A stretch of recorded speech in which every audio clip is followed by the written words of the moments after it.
New Mexico Territory, spring of 1873. The desert stretched to the horizon, dry, cracked, and burning beneath a merciless sun. The rail line cut through it like an old scar, and the iron train screamed across the barren land like a wounded beast. The air shimmered with heat, thick with the scent of metal, sand, and the groan of steel on steel. In the last passenger car, no one spoke. No one looked up. The air was heavy with sweat, leather, and road dust. Men sat hunched forward, hats low over weary faces, their hands rough and still, eyes hollow as if their souls had been left somewhere out in the sand. At the far end sat a man alone, Elias Boon, his long sand-colored coat draped over broad shoulders, frayed at the cuffs but clean. A soft-brimmed hat shadowed half his sun-darkened face. He stared out the window, where the wind curled up spirals of red dust. His gaze didn't search for anything. It simply stayed fixed on the nothingness beyond, as if he had long made peace with having nothing left to hope for. Then the iron door at the front swung open with a screech, the sound of wounded metal. A small figure appeared in the blinding light. Amara Langston. She didn't look like anyone else on that train. Her brown skin shone faintly beneath the dust, curls wild with sand and sweat. Her gray cotton dress was torn at the hem, her shoes too large, laces dragging along the wooden floor. A dark scrape marked her wrist, fresh, not healed. She moved fast, almost running, breath quick and shallow, eyes darting from face to face, searching or hiding. When her gaze met Elias's, she froze. He didn't turn away, didn't ask, just looked back, cool, steady, neither inviting nor rejecting. She stepped closer, clutching the strap of her worn satchel. Her voice came out as a whisper, rough and trembling. "Sir, may I slip under your coat?" The car went silent. Only the clatter of the wheels filled the space between them. Elias said nothing. His gray-blue eyes caught the harsh sunlight through the window. The wind blew a stray curl from her hair against his collar. "Please," she breathed, her voice cracking. "Don't let them take me." Her eyes held more than fear. There was resistance in them, a dim, flickering flame refusing to die. Elias moved, slowly, deliberately. He shifted one shoulder, lifted the edge of his heavy coat that hung across his lap. He didn't speak, just a simple, quiet gesture. Amara understood. She slid in beside him, clutching her satchel, trembling all over. The coat came down, wrapping her in the dark. The scent of leather, smoke, and sun-baked dust surrounded her.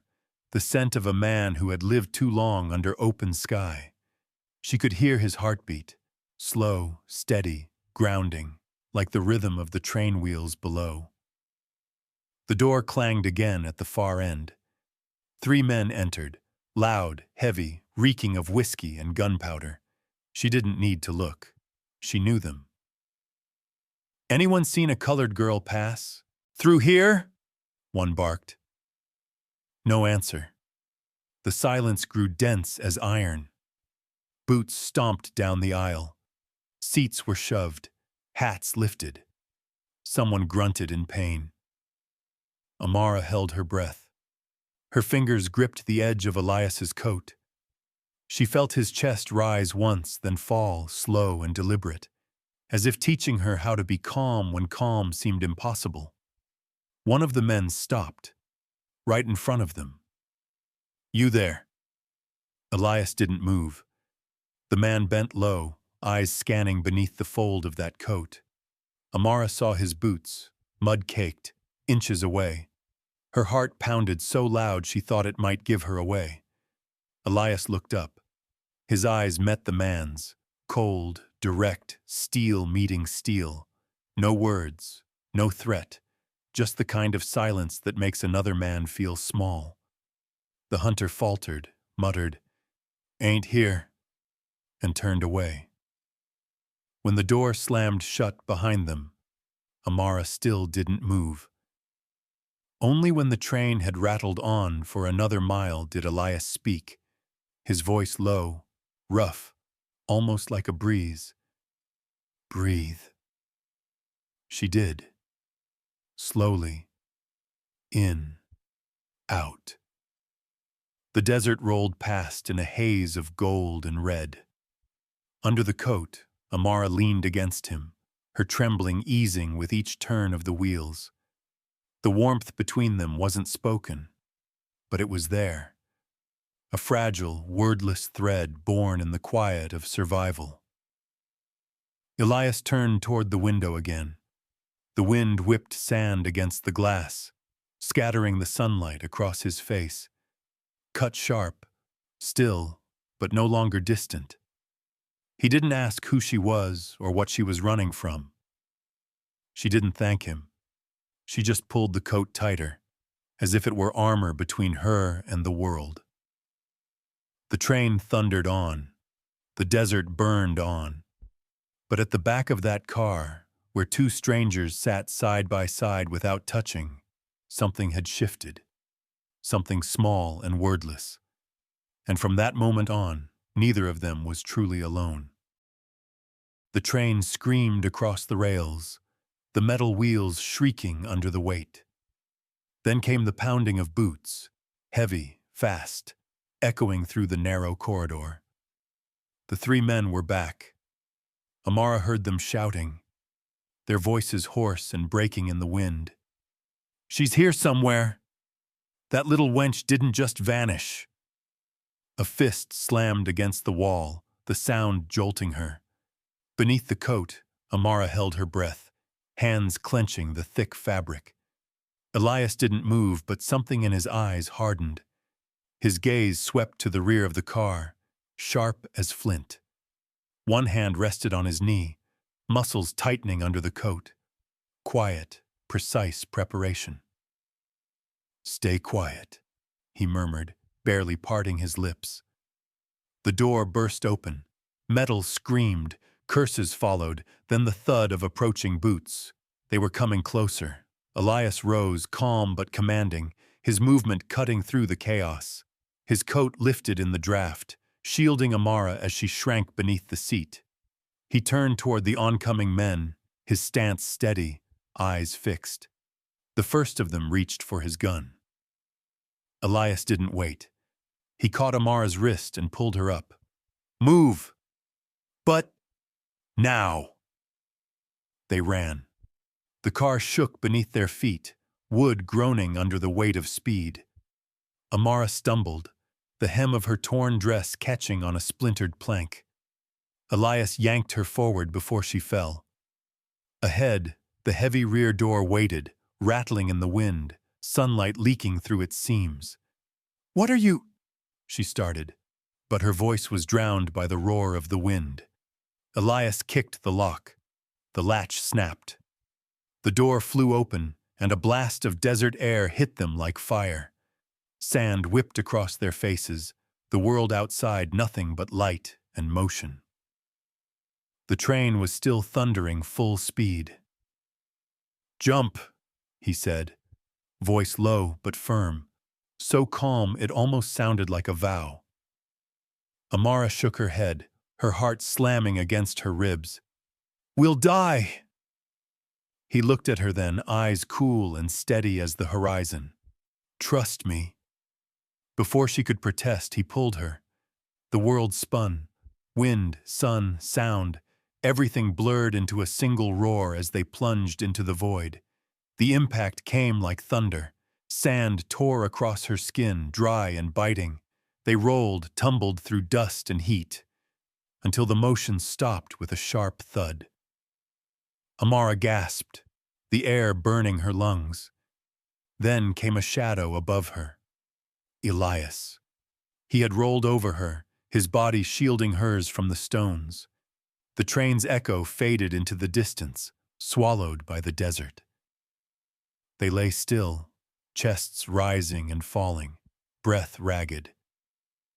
Amara opened her eyes, squinting against the glare. His face was close, too close. She saw the dust clinging to his lashes, the sweat tracing down the bridge of his nose before it fell onto her cheek. "You," she whispered, her voice cracked. "Don't move," he said. "They'll come back." Elias stood first, extending a hand. His palm was rough, calloused, like saddle leather, yet his grip was gentle. Amara took it, unsteady on her feet, her boots sinking into the hot sand. He steadied her, one hand at her shoulder. No words, just a quiet command to keep going. They moved toward a low ridge of rocks in the distance. Their footprints trailed behind, soon erased by the wind. The sun beat down mercilessly, the air trembling with heat. When they reached the rise, Elias knelt, tracing lines in the sand, calculating wind, the direction of the tracks, the fall of the sun. Amara sank beside him, trembling. "How do you know where to go?" she asked softly. He didn't look up. "Doesn't matter. Just don't go where they expect." Far behind them, a plume of dust rose. Riders. The hunters had found their trail. Elias seized her hand again, guiding her toward a narrow crevice between two massive stones. They pressed inside, the space so tight their shoulders brushed. Elias scooped a handful of sand and tossed it outward.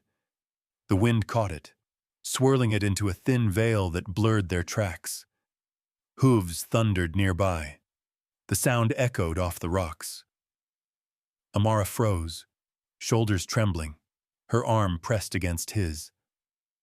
Elias raised a finger to his lips, signaling silence. The scent of sweat, leather, and dry dust filled the air. Beneath it all, she could hear his heartbeat, steady, measured, unshaken. When the hoofbeats finally faded, Elias exhaled, long and low. He leaned back against the rock wall, closing his eyes. Amara slid down beside him, knees touching. The last light of day slanted through the crack above, painting her skin a warm, golden hue. He turned his head slightly, but looked away too late. The sight of her lingered. As dusk settled, they found a small hollow beneath the ridge. Elias gathered a few dry branches and struck flint. A thin flame caught, flickering against the stone. The light danced over Amara's face, eyes dark and wide, lips cracked, expression wary but alive. She sat with her knees drawn close, the firelight throwing their shadows together on the wall. "You never asked," she said quietly, "why they were chasing me." Elias didn't look up. He was carving a piece of hard bread with his knife. "If you wanted me to know," he said, "you'd have told me." She stared into the flame. "My father owed money. The saloon keeper in Santa Fe said he'd clear the debt if I married him. I had no say." Her voice faltered, roughened by dust. "I ran the night before the wedding. They called it theft. Said I'd betrayed him. But I only wanted to live." Elias was silent. Then he broke the bread in two and handed her half. "Eat. We move at dawn." She hesitated, then took it, fingers trembling slightly. "Why help me?" "I don't know," he said, voice low and even. "Maybe because you still want to live." Her eyes softened. She nodded once and they ate in silence. The fire crackled softly, the desert wind singing faintly through the rocks. Night deepened. Amara curled near the fire, her breath slowing.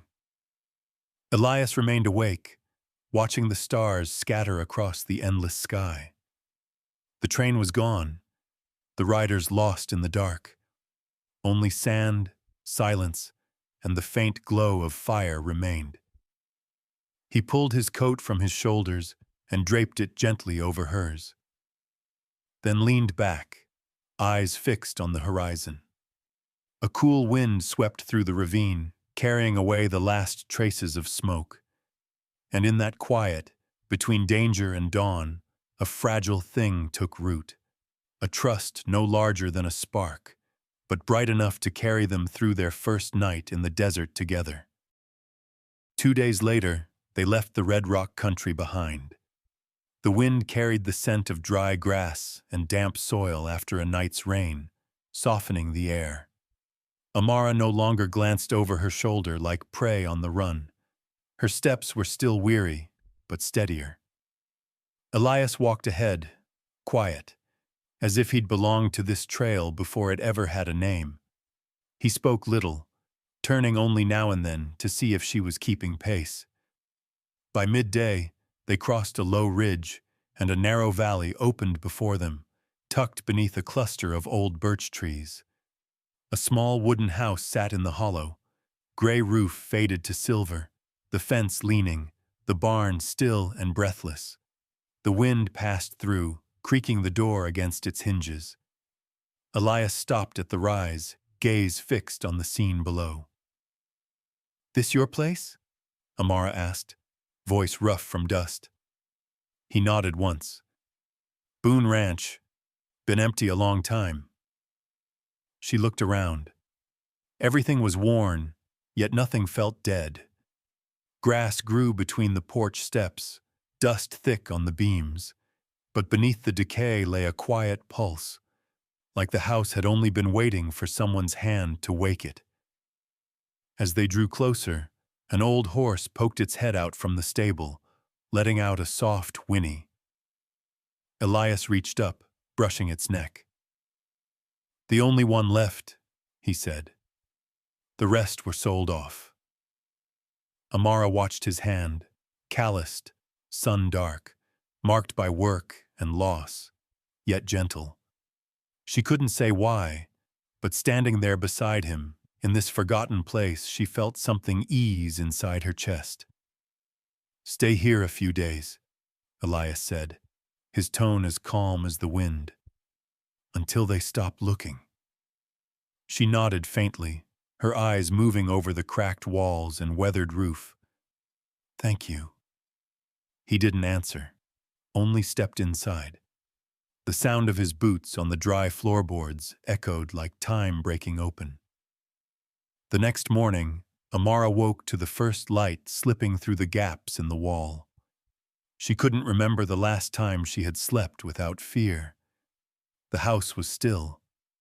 Only the wind outside and the faint stomp of the old horse in its stall.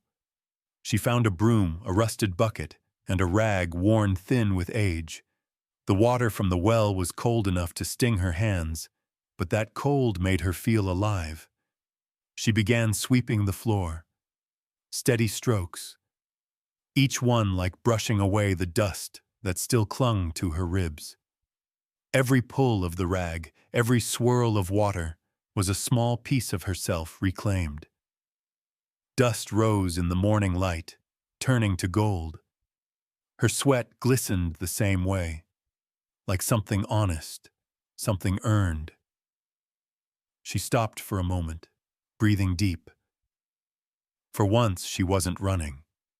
She was simply cleaning a house, learning how to breathe again. The door creaked.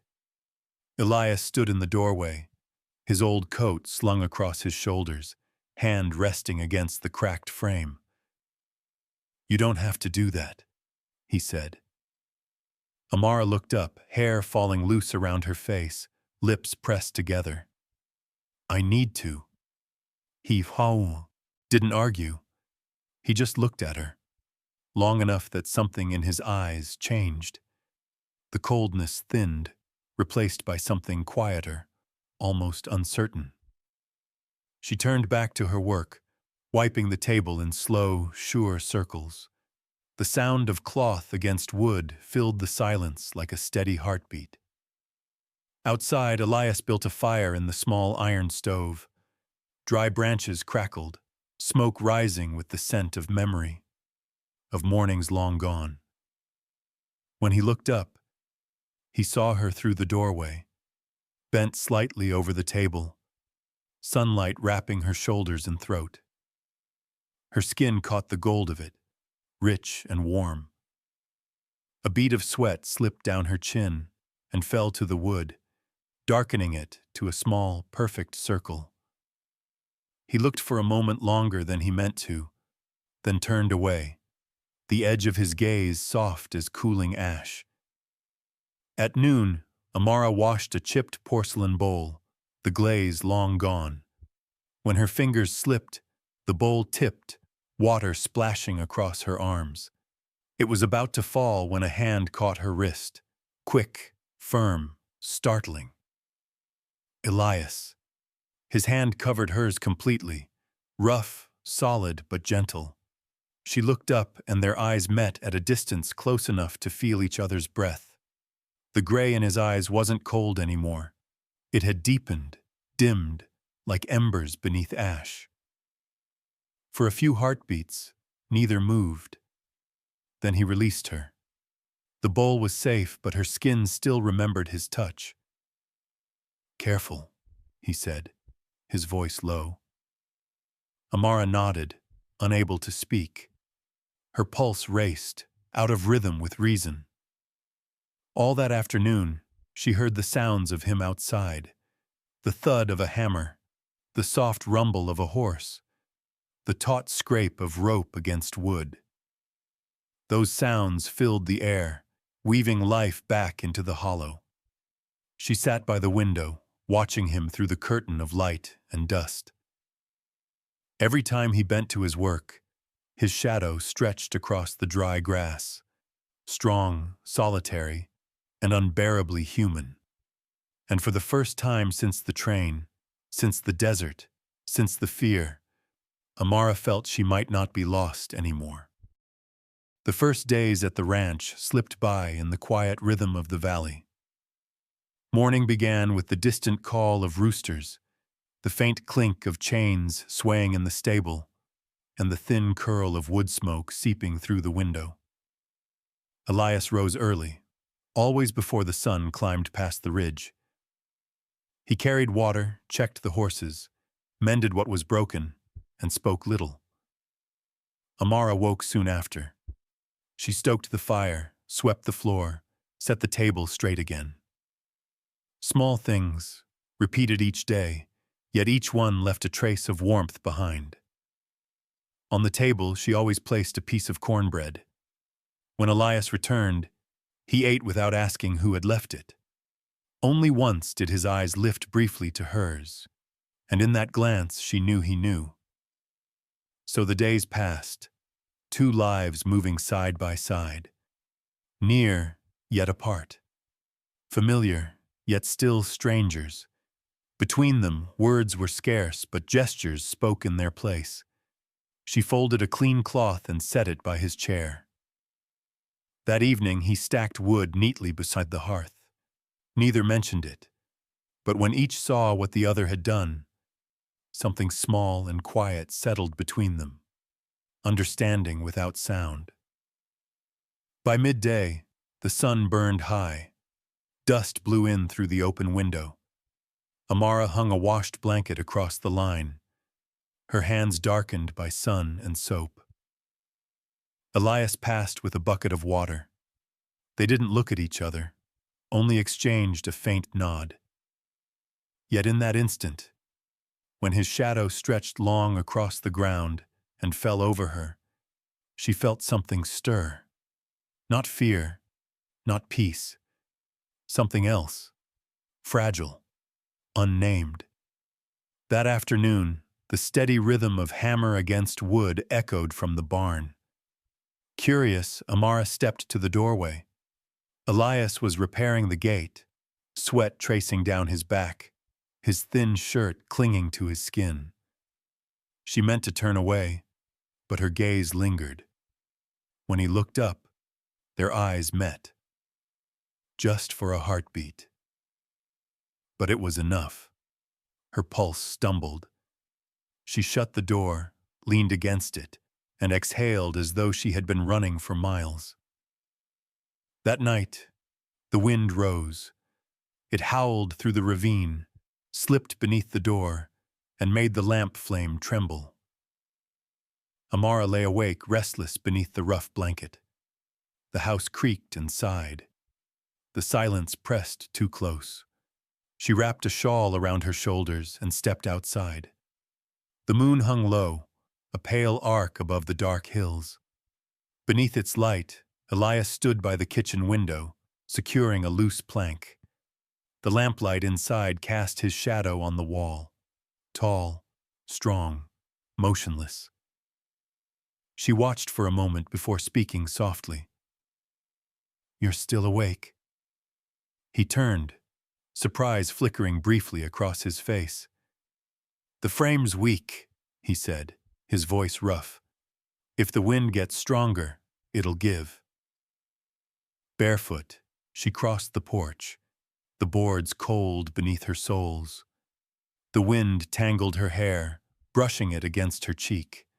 He saw, then looked away, returning to his work. She stood beside him, watching his hands, scarred, steady, patient. Each strike of the hammer sure and precise. "Cold?" he asked quietly, still focused on the board. "I'm fine," she said, though her voice trembled. Elias set down the hammer, reached for the blanket draped on the chair, and held it out. "Take this. Night wind here's sharper than you think." She hesitated, but he stepped closer, placing it around her shoulders. His hand brushed hers, a fleeting touch, barely there, yet enough to still her breath. His skin was warm. His hand enveloped hers for just a second before retreating. "Thank you," she murmured, eyes lowered. He nodded once and turned back to the window. The lamplight caught his profile, the rough line of his jaw, the shadowed calm of his eyes. Something in the stillness of him made her feel safe and unsteady all at once. After a moment, he tested the frame, then said, "It's fixed. The wind won't get in now." She smiled faintly. "You seem to know how to do everything." "Only what keeps you alive," he said. His tone was even, but his eyes lingered on her a moment longer than habit allowed. She drew the blanket tighter. The air between them carried the scent of pine, smoke, and leather, something belonging neither to him nor to her, but to this fragile place they now shared. Elias stepped back, giving her space. "Get some sleep," he said softly, as though afraid to break the hush. "Tomorrow will be full." She nodded, but didn't move right away. "You should rest too," she whispered. They stood there, closer than they had ever been, divided only by breath and the thin sound of the wind. Neither spoke. Outside, the valley breathed with them, moonlight spilling over the porch, soft and silver. Inside the house, a gentle glow lingered, not just from the oil lamp, but from the silence between them that no longer felt empty. That night, Amara returned to bed, wrapping herself in the blanket he'd given her. The wind still moaned beyond the walls, but she wasn't afraid. Within the warmth that lingered on the fabric, she could hear her own heartbeat, steady, sure. She understood then. What was growing between them wasn't built on words, but on silence, on the unspoken weight of glances held too long, the accidental brush of hands, the quiet that meant more than speech ever could. It was a feeling that lived in the spaces between, gentle as the wind at night, strong enough to stay even when unspoken. The desert sky could change its mind faster than a man could breathe. By morning, the wind had risen, carrying with it the dry, scorched scent of sand. Elias straightened from his work mending the fence posts and looked westward.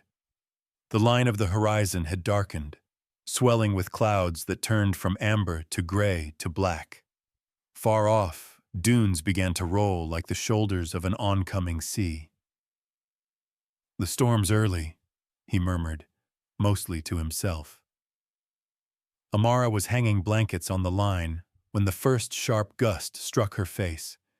Grains of sand stung her skin. "How long?" she called out. "Not long." Elias fastened the last bundle of hay beside the stable. "We need the horse inside. If the roof goes, we lose everything." She didn't hesitate. Together they ran, the wind clawing at their clothes, the sky folding in on itself. Red dust rose in swirling waves, tangling her hair, catching on her lips. The boards of the stable banged in the gale like drums calling war. Elias yanked open the door. The old horse screamed, eyes wide with fear. "Hold the door!" he shouted. Amara grabbed the heavy plank, her arms shaking under the force of the wind. Sand lashed her face and her eyes watered, the tears lost in dust. Elias caught the reins, pulled the horse inside, and threw the latch across. Then came a sound like the sky tearing. The back half of the roof gave way. "Get down!" Elias roared, reaching for her. They fell together as a beam crashed from above. The world exploded into splinters and dust. Amara felt the weight of him over her, solid, hot, alive, and the slam of his body taking the blow meant for hers. "Elias!" she gasped, voice lost in the storm. He didn't answer at once. Wind screamed through the broken walls, but within the small hollow of their shelter, there was only the sound of their breathing, fast, uneven, human. His face hovered above hers, close enough that she could smell the earth on his skin. His shoulder bled through the torn shirt. His hair clung to his temple. "You're hurt," she whispered. Elias didn't move. He only stayed there a moment longer, as though to be certain she was whole. Strands of her hair brushed his cheek, and for the briefest heartbeat, everything stopped. The red dust in his eyes met the shine of sweat on her throat, and something wordless sparked between them, fragile, suspended in the space between pain and safety. Then he pulled back, his voice rough. "Inside. Go." They ran through the storm, bent low, pushing against the wind that tried to tear them apart. Sand cut their skin, the air burned in their throats. Amara clung to the edge of his coat, her fingers white from gripping. By the time they reached the porch, the wind slammed the door behind them, sending a wave of grit through the room. Elias shoved it shut and leaned against it, breathing hard. Amara's gaze caught the dark stain spreading across his left shoulder. "You're bleeding." "It's nothing." "Sit," she said, sharper than she meant. "Now." He hesitated, then obeyed. The oil lamp wavered in the draft, casting gold over his bronzed skin. His shirt was ripped wide, blood seeping into the fabric. Amara fetched water, her hands trembling as she soaked a cloth. "Stop," he muttered when she pressed it to the wound. "That hurts." "That's why you need it," she said softly, but her tone carried no fear, only insistence. She wiped the blood from his shoulder, her fingers steady despite the tremor running through her chest. He flinched once but didn't pull away. Her breath brushed his neck, the faint scent of rainwater and smoke between them. When she finished, she lifted her head. and found his eyes on her not with gratitude but with something deeper, older, harder to name. The light flickered between them. Her face glowed in the lamp's reflection, brown skin burnished by the firelight, her eyes like warm earth, lips parted slightly as if to speak but not daring to. A drop of water rolled from her chin and landed on his chest. His pulse jumped beneath it. "All done," she whispered. "You should rest." He didn't answer. His gaze lingered, searching her face as though trying to memorize it. She looked away first. When she started to rise, his hand lifted and caught her wrist, the same wrist that still bore the faded mark of old bruises. "Does it hurt?" he asked quietly. "Not anymore." "It's not because it stopped," he said, voice low, almost lost to the storm outside. "It's because you learned to live with it." Her breath caught. She knew he wasn't talking about the wound. Outside, the storm beat against the walls, sand drumming like fists. Inside, the house held its own weather, flickering light, heavy silence, two hearts beating too close. Elias bowed his head, drawing in a slow, restrained breath, as if holding himself back from crossing a line both of them already felt. The air between them tightened, filled not with words but with the weight of everything neither dared to say. Amara sat still, her pulse echoing in her ears. The spot where his hand had touched her burned softly, not in pain but in life. The storm raged on, wild and unrelenting, but within those four worn walls, a smaller storm had begun. Quieter, deeper, made not of wind or sand, but of the fire that stirs when two people finally stop running from what was always there. Night fell with a silence so deep, it felt holy. The storm had passed, stripping the air clean. What remained was a stillness so pure it seemed the earth itself was holding its breath. A faint chill slipped through the cracks in the walls, carrying the slow creak of old timber. On the table, the oil lamp burned low, its thin flames swaying with every exhale of wind. Elias sat in the kitchen, shirt unbuttoned at the collar, sleeves rolled to his elbows. In his hands was a small piece of wood he was whittling, not for purpose, only to give his restless hands something to do while his thoughts refused to settle. The lamplight carved shadows across his face, tracing lines weathered by sun and silence. His bandaged shoulder glowed dull under the golden light. The fabric darkened with old blood. The door to the small room opened softly. Amara stepped out, her hair loose, falling like a dark veil over her shoulders. Her shadow stretched long and fluid across the wall. She was barefoot. The faint pat of her feet against the floorboards sounded almost like a heartbeat. Elias looked up. He didn't speak. The flame trembled between them, flickering as though the light itself hesitated to bridge the space. She came closer, her voice quiet, certain. "I'm not afraid anymore." The wind outside rose in a gentle sigh, tilting the flame and casting her shadow across his shoulder. Elias held her gaze for a long time. The caution in his eyes was gone, replaced by something softer. Recognition, maybe. Or surrender. Amara stopped in front of him, close enough to hear the rhythm of his breath. She reached out, fingers trembling only once before finding his shoulder, the one still bound in cloth. Her touch was feather light, tracing the rough edge of fabric until her palm met the heat of his skin beneath. His pulse beat slow and heavy under her hand. Elias leaned forward slightly, his breath grazing her hair.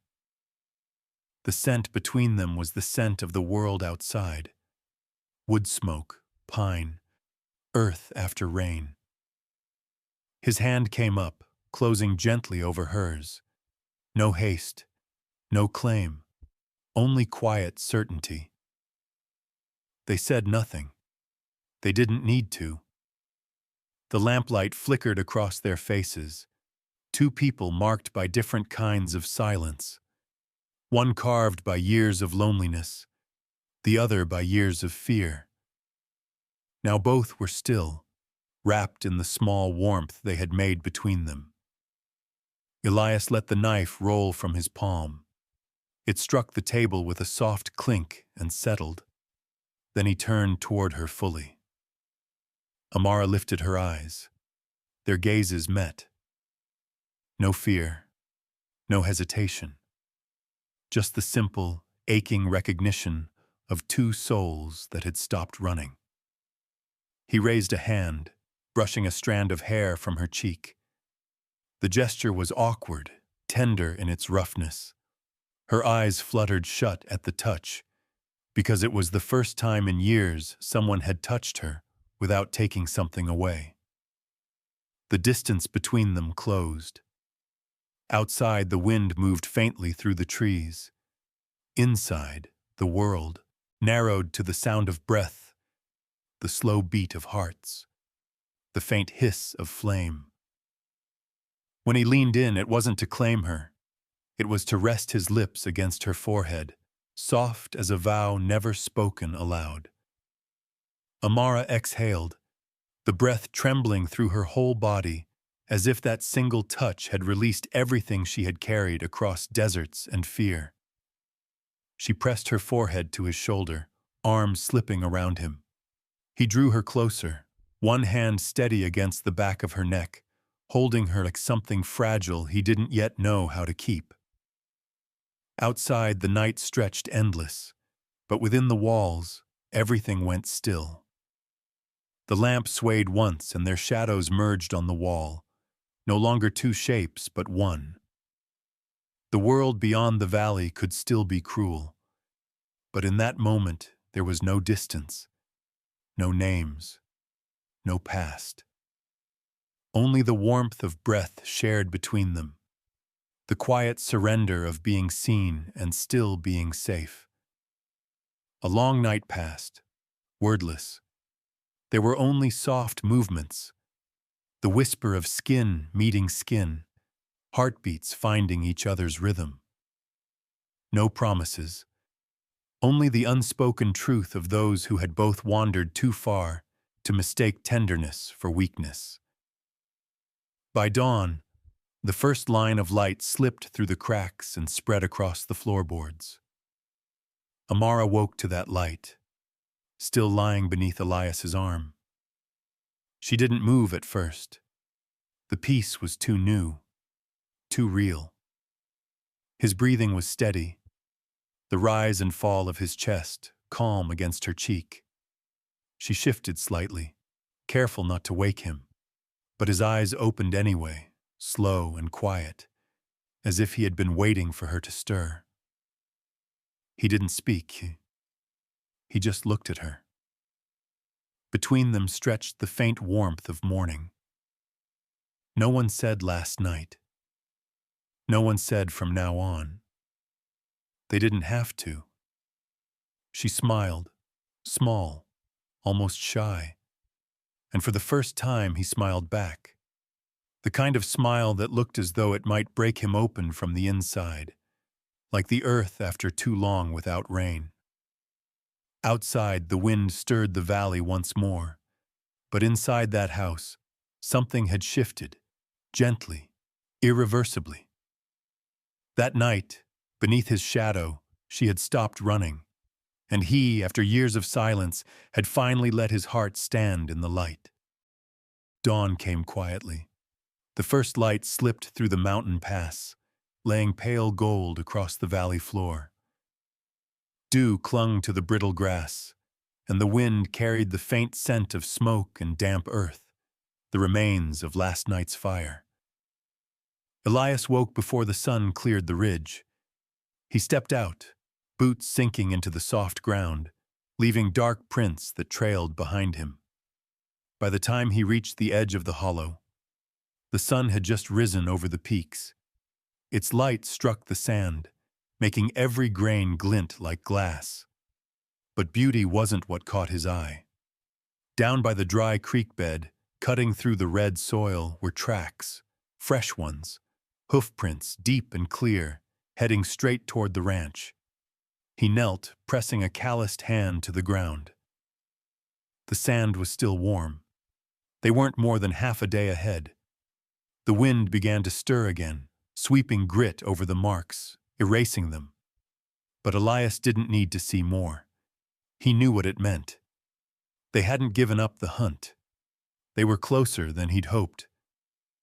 He stood there for a long while, looking toward the horizon where earth met sky, his face unreadable but his eyes heavy with something that felt like resolve. When he turned back toward the house, his steps carried the weight of a decision already made. Inside, Amara was tending the morning fire. The smell of cornbread rose in the small room, mingling with the crisp scent of dawn. When Elias entered, she looked up, smiling softly. "You're up early."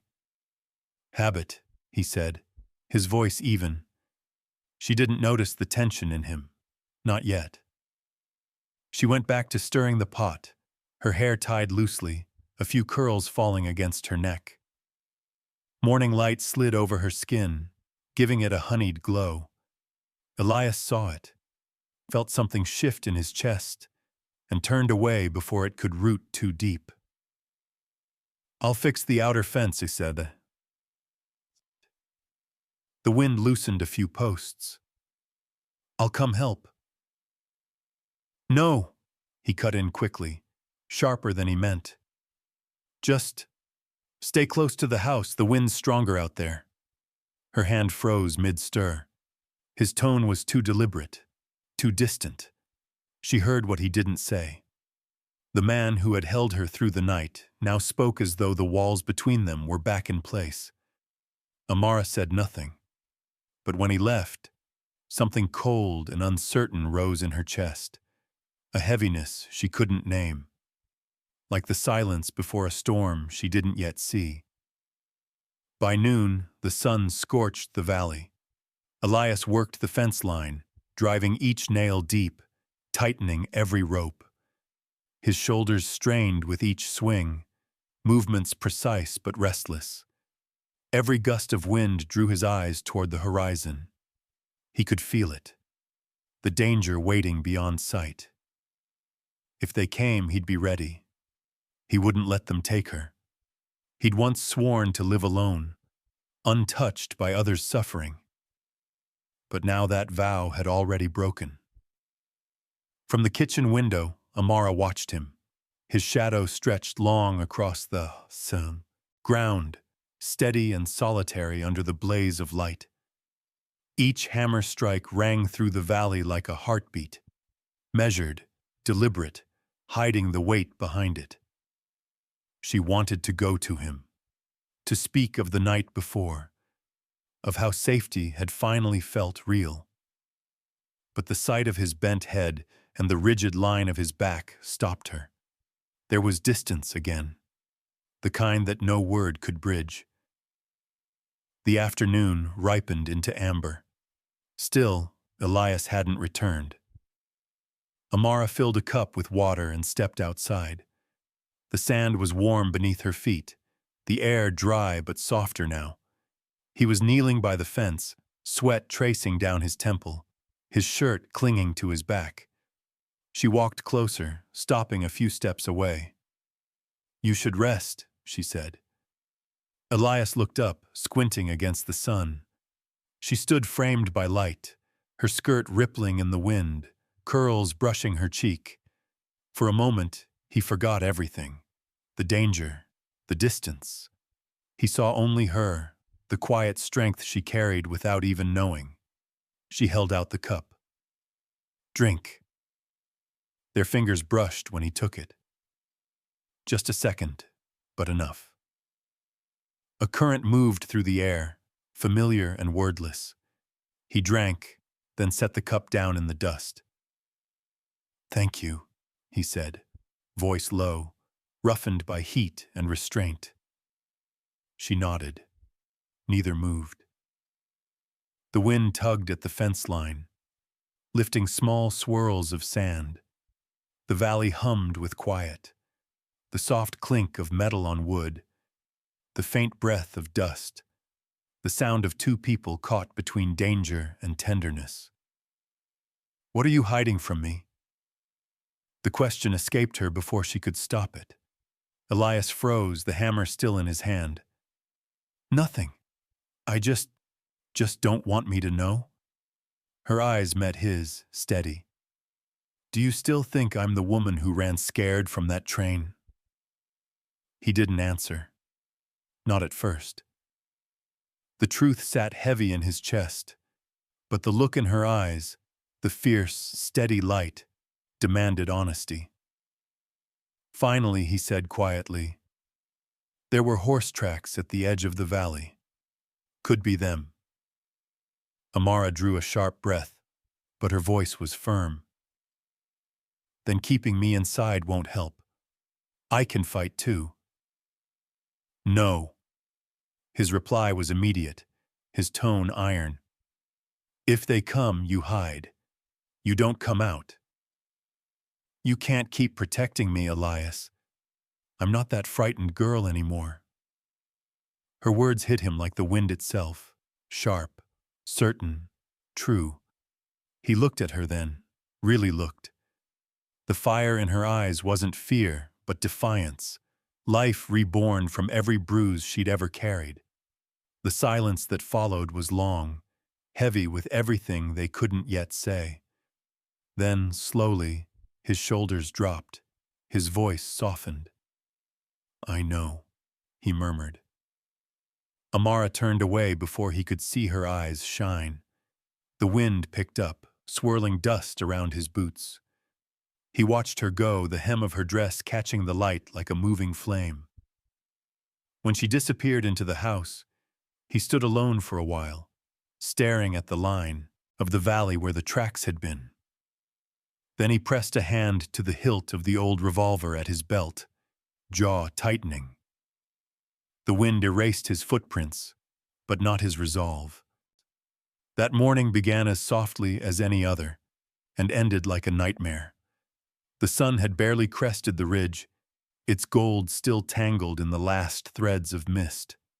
Amara carried water from the well, droplets slipping down her arms like threads of silver.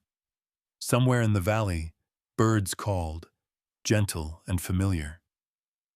Elias, out by the paddock, was checking the lock on the stable gate. Neither of them saw the riders. High on the hill, 3 men reined in their horses. The wind carried the faint, bitter scent of gunpowder. The one with the scar cutting across his jaw leaned forward in the saddle and spat into the dust. His eyes were flat, gleaming like steel. "There," he muttered. "That's where the girl ran." The others nodded, tightening the reins. Sunlight struck metal. Amara set her buckets down just as the first echo of hooves reached her, distant, but growing fast. A chill ran up her spine. She turned toward the valley and saw 3 dark figures moving closer through the haze. "Elias!" Her voice cracked. He spun toward her, and in that instant, time slowed. He saw the fear in her eyes, and no words were needed. "Inside," he said, sharp and low. "Bar the door. Don't come out. But go." The command in his voice left no room for argument. She ran, heart hammering, while behind her, Elias reached for the rifle hanging by the stall door. He stepped into the open, his face set like stone. By the time the riders reached the gate, the wind was howling, stirring up dust and dead grass. The scarred man pulled his horse to a halt, squinting. "We're looking for a girl," he called out, voice rough as gravel. "Name's Amara Langston. She's here, ain't she?" Elias said nothing. He spun the rifle once in his hand, the barrel angled toward the ground. His eyes stayed fixed on them, cold, steady. "Get off my land." His voice was quiet, but it cut through the wind like a blade. The second man, the one with silver rings glinting on every finger, gave a dry laugh. "No need for blood, cowboy. We're just taking back what's ours." "She's not yours," Elias said. "Oh?" The man tilted his head, grinning. "Then she's yours, is that it?" The words dropped between them like sparks into dry hay. The wind picked up, rattling the fence. Elias didn't answer. He simply drew in a breath and pulled the trigger. The shot cracked the morning open. Smoke flared white in the sun. What followed was chaos, short, brutal, echoing through the hollow. Bullets shattered wood, splinters flying like wasps. Elias ducked behind the water trough, firing back with measured precision. Each report echoed through the valley, swallowed by dust. The outlaws fanned out, closing in. Elias fired again, the recoil biting into his wounded shoulder. His jaw clenched. He could feel the circle tightening. Inside, Amara heard it all.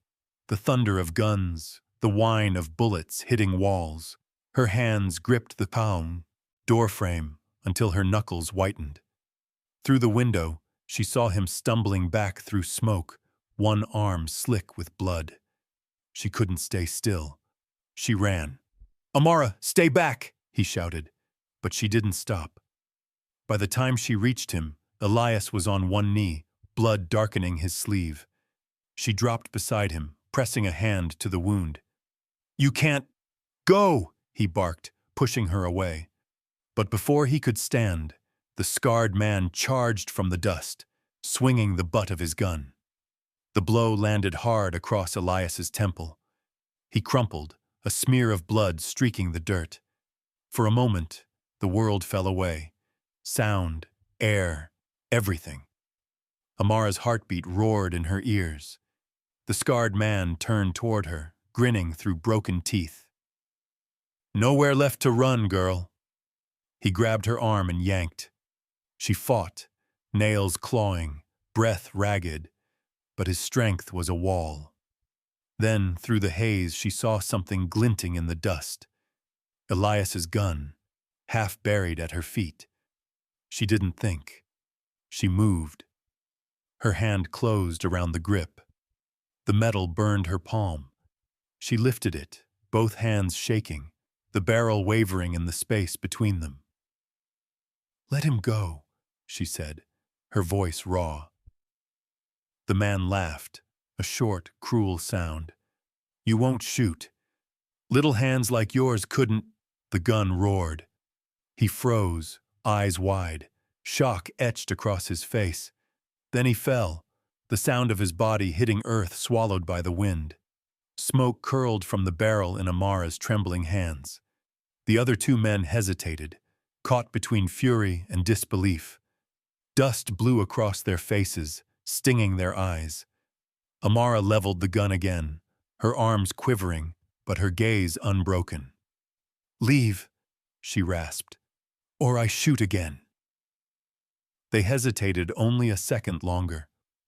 Then one dismounted, dragging the dying man onto his horse. Without a word, they turned and rode off, their hooves thundering into the distance until the sound melted into the wind. Silence settled. The gun slipped from her hands, heavy as stone.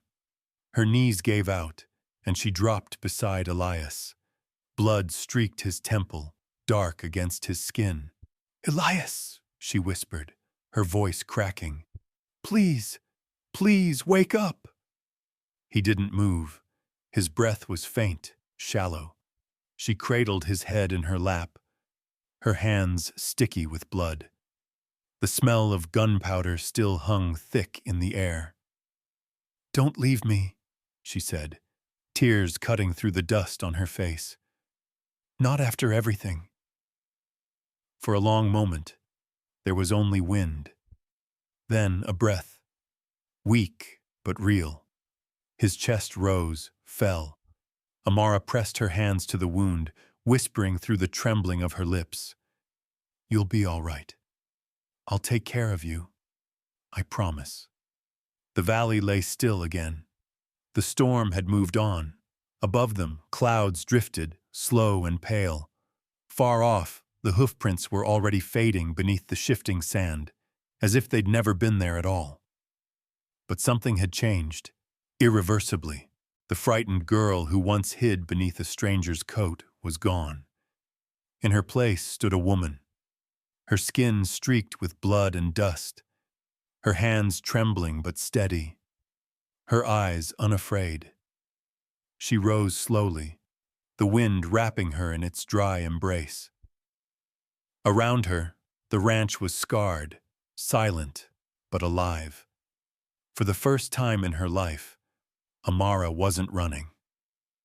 And for the first time in his, Elias, broken, bleeding, but breathing, had someone who'd fight beside him, not behind. Night poured over the valley.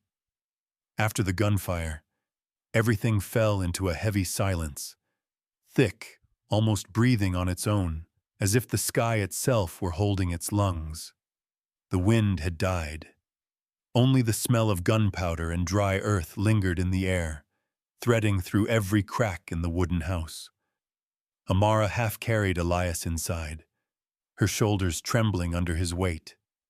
He was nearly unconscious, his breath thin as a coal fading to ash. She laid him on the bed, pulled the blanket halfway up his chest, then knelt beside him.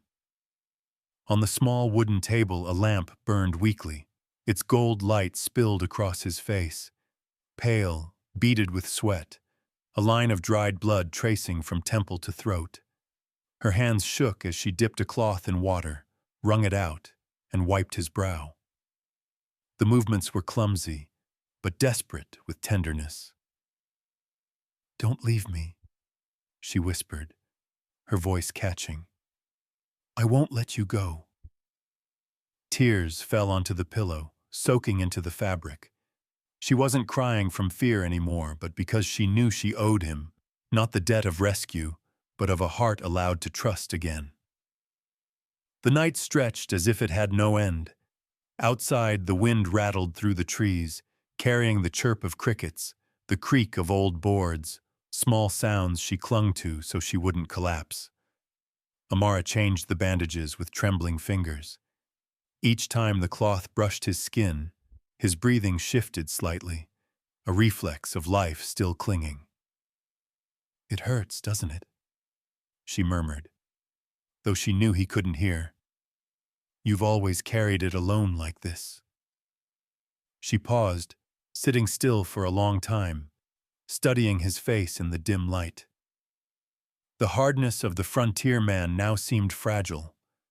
No more cold composure, only a flickering breath between life and death.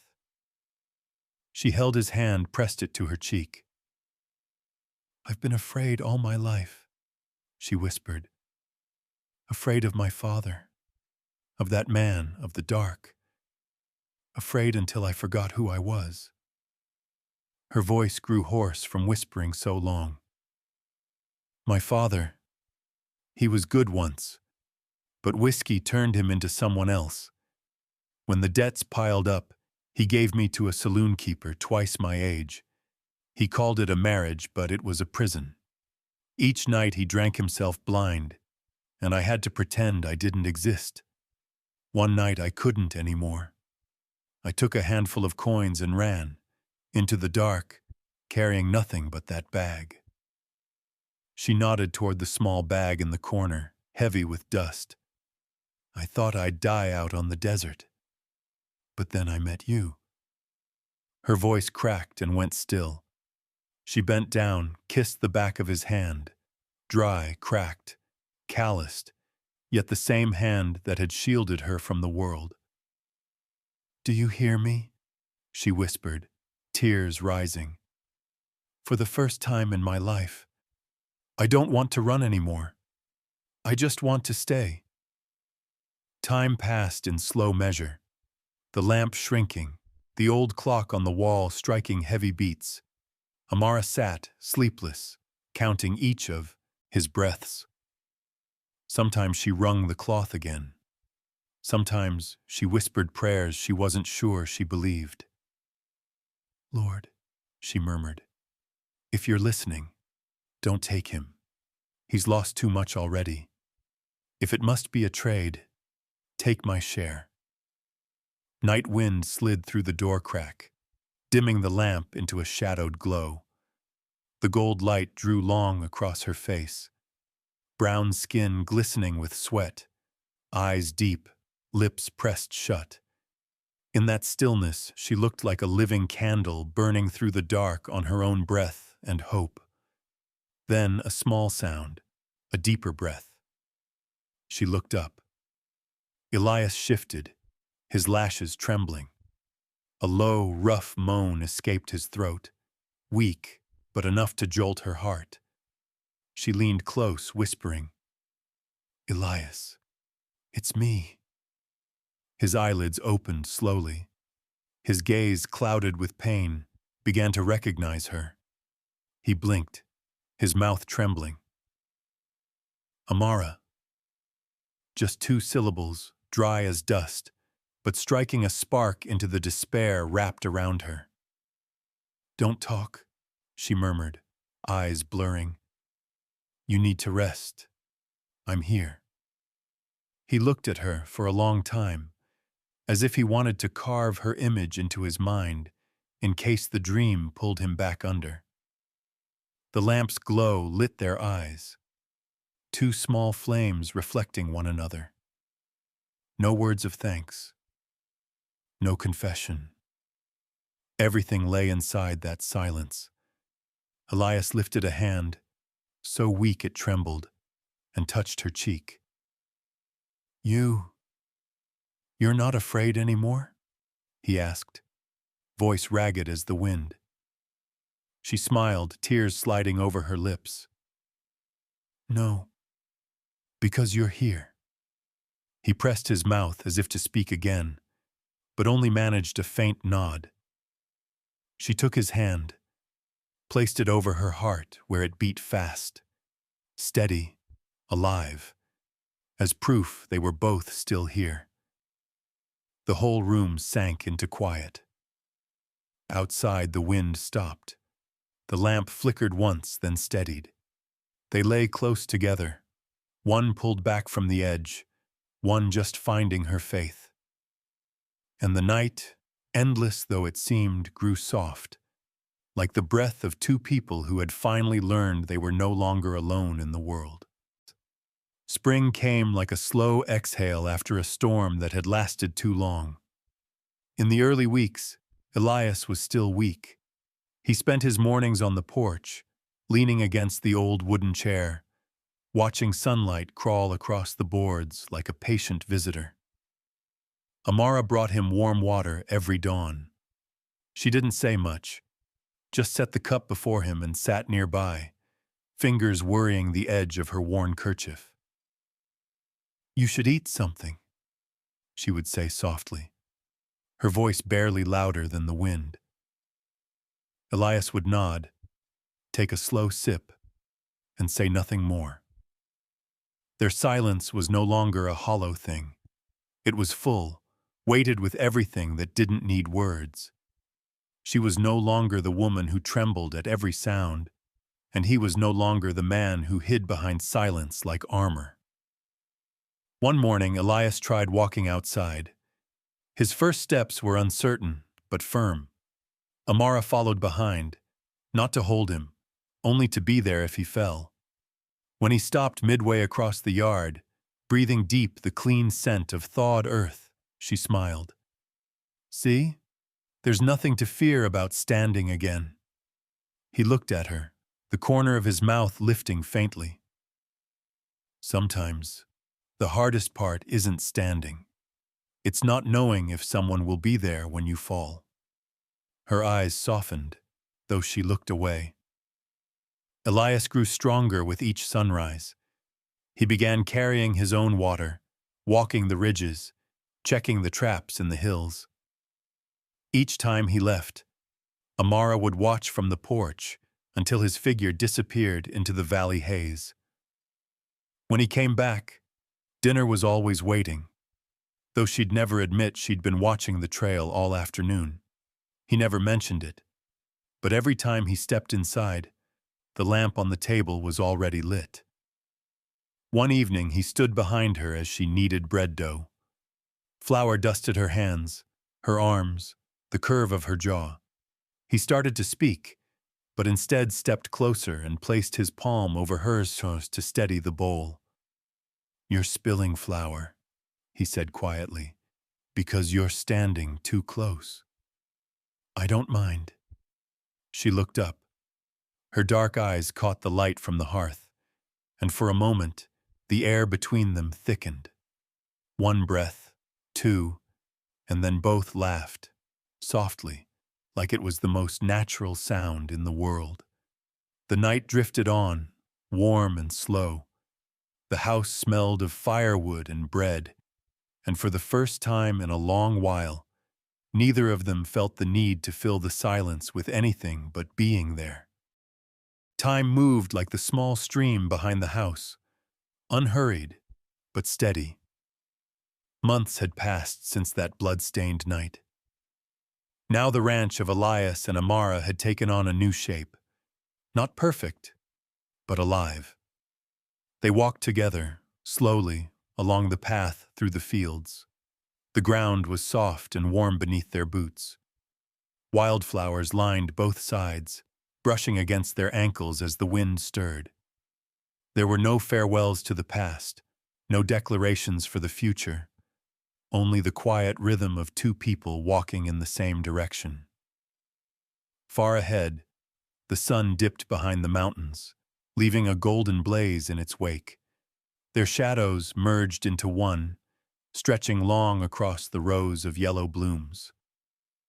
Amara lifted her face, breathing in the wind that carried the scent of freedom. Elias turned toward her, the last light of day catching in his eyes that finally held peace as if home had found its place there. "It's strange," she murmured, more to herself than to him, "how a place that once held only fear can become home." Elias nodded, his voice deep, quiet, like wind passing through grass. "Home," he said, "is where someone chooses to stay." She smiled, her hand still resting in his. Her thumb brushed across his palm, a silent promise only they understood. As they walked beyond the fence line, the sun melted into the ridges, leaving behind a sky washed in violet. The field glowed gold beneath the last of the light. Wildflowers bent gently in the breeze, as if bowing their heads in farewell. And there, amid the land that had once been barren, beneath a sky once filled with dust and fear, a story came to its close. Not with loss, but with life. Not with words of love, but with the quiet act of staying. Some people don't meet because of fate, but because they're brave enough to believe that even the place they once hid can become the place they live. Beneath his heart, she had found her home. And in that sunset, they were no longer two souls on the run, but two who had found where they belonged. Between wind and wildflowers, their love breathed softly, steady as the red earth of the west. If the story of Elias and Amara touched your heart, leave a comment, tap like, and subscribe to join us for more Wild West love stories, tales of quiet courage, hope, and the kind of love that endures. Because sometimes, happiness is simply staying.